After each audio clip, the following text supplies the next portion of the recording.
Okay, Key, you got. Yeah.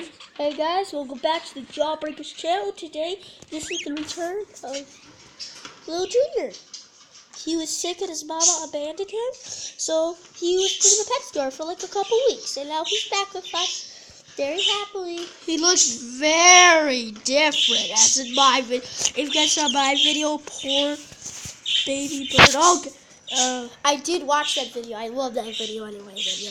Like, he was so cute in that video. Like, I'm tickling him. I'm tickling him. It's like, stop it. Make sure you hold him over the table because you don't want him to fall. But is it kind of slippery for them? Oh, he's squirming. Yeah. Whoa, where are you going?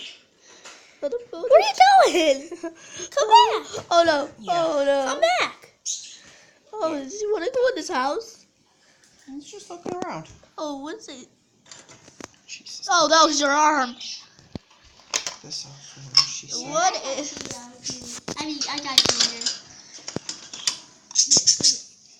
It's okay.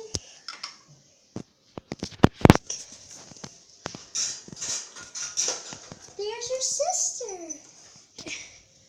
And your mommy. See, that's your baby. There's Green Bean and there's Theo. Oh, he's really squirming. Maybe he wants me. No. Please. Please. He's what? Okay, end the video. Bye, guys.